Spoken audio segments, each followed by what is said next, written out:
je suis invité à un vernissage et je descends dans cette galerie et au fond d'une salle assez petite, assez sombre, je tombe nez à nez avec un polyptyque qui me saisit profondément, qui me bouleverse. Je me souviens avoir pris une chaise et être resté assis pendant une demi-heure à le regarder parce qu'au-delà du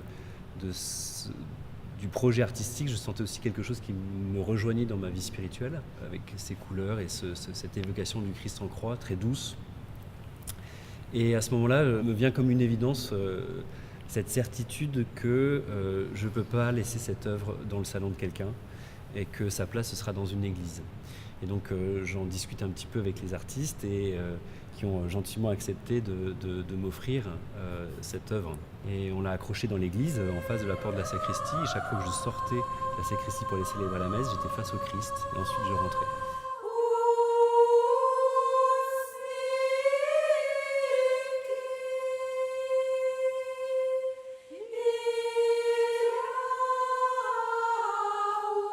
Et puis petit à petit est venue cette idée de lui donner une autre amplitude en demandant aux artistes de créer un chemin de croix dont il serait la dernière station, puisque ce polyptyque qui évoque au même moment la mort de Jésus, avec cette tête qui tombe, évoque également la résurrection, la vie, à travers cette lumière qui surgit depuis derrière. Et je trouvais que c'était un bel achèvement pour un chemin de croix. Et donc du coup, j'ai repris contact avec Agathe et Aude et je leur ai demandé si le projet les intéressait.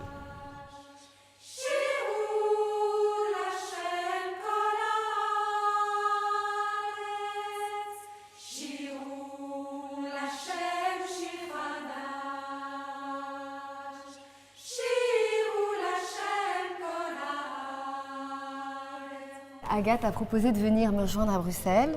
Et là, on a peint, sculpté, dessiné et envisagé et créé et réfléchir sur l'orientation et comment est-ce qu'on allait formuler cette œuvre. Et c'était 2 jours incroyables où on se comprenait sans se dire vraiment les mots. Ça se faisait tout à fait naturellement.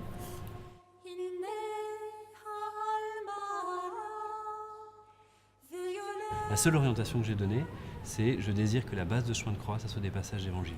Je leur ai demandé aucun croquis, je leur ai pas demandé d'esquisse. Avant, je leur ai fait confiance et j'estimais que mon rôle d'homme d'église, c'était de leur passer cette commande et qu'ensuite il fallait que je lâche les rênes et que je laisse libre cours à leur interprétation, à leur intuition, à leur création, mais aussi en faisant confiance à leur vie spirituelle et à ce qui les anime et ce qu'elles portent.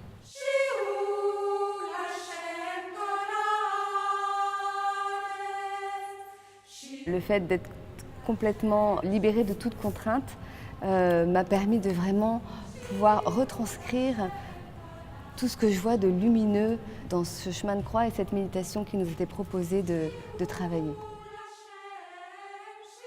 Et de mon côté, mon travail, c'est l'épuration. Donc essayer de trouver dans mon fil d'acier quelque chose qui évoque. Et la parole m'est indispensable. Et d'ailleurs, j'ai appelé Père Barthélemy quand on était en train de créer. Et je lui ai dit, peux-tu m'aider pour cette station parce que je ne trouve pas. Il m'a dit, mais je ne vais pas créer à ta place. Je lui ai dit, non, c'est pas ça que je veux. C'est juste, est-ce que tu peux me parler juste sur cette parole d'évangile? Il a parlé pendant 20 minutes, j'ai pris des notes et la station, elle est sortie 15 jours après.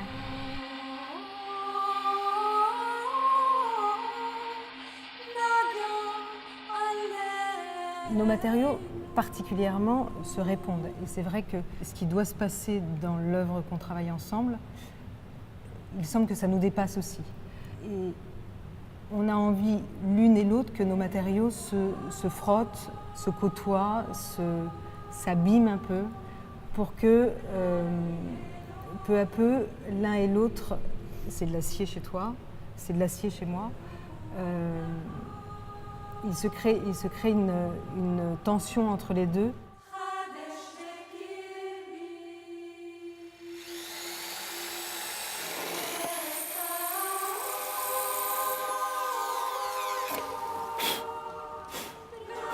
On a dû percer mes plaques pour mettre des clous pour figurer une des stations. Et c'est la première fois, évidemment, qu'on faisait des trous dans une de mes peintures. Et ça n'a pas du tout été violent pour moi, c'était juste une évidence.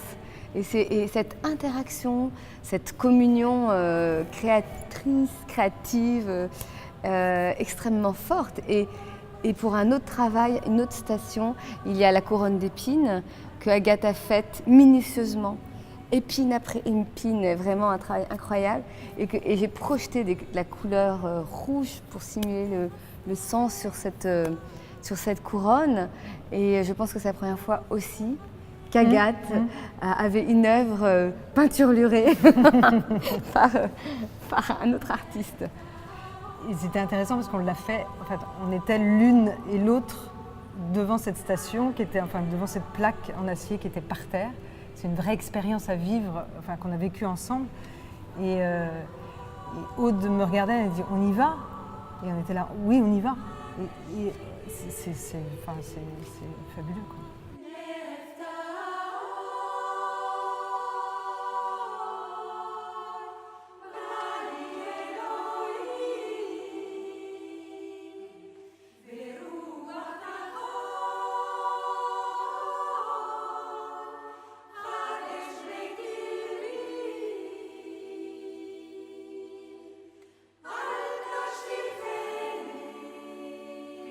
Ce qui est important dans notre travail à Aude et moi, c'est de faire habiter le vide et la tension qui existe entre la sculpture et la peinture.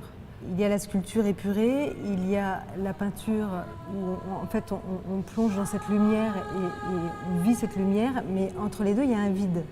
Et ce vide, il est habité. Il est habité par cette ombre qui crée ce dessin. Et donc on est encore dans une autre dimension. On a la sculpture, la peinture et le dessin qui vient habiter ce vide dont parlait Agathe.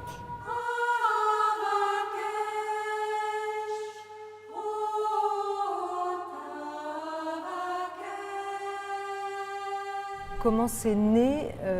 On était à une retraite toutes les deux et on ne s'est pas parlé pendant 5 jours, on s'est juste vus, donc on s'est parlé du regard pendant 5 jours. Et le dernier jour, on avait le droit de parler. On s'est assis l'une en face de l'autre. Aude m'a dit « je suis peintre ». Je l'ai regardé et moi j'ai dit « je suis sculpteur ». Et Aude, dans une confiance infinie, m'a dit « on va exposer ensemble ». Et voilà notre rencontre sans dire « où habites-tu ? Qui es-tu » Donc ça a été une rencontre artistique très forte et une confiance mutuelle assez qui s'est enclenchée d'un coup.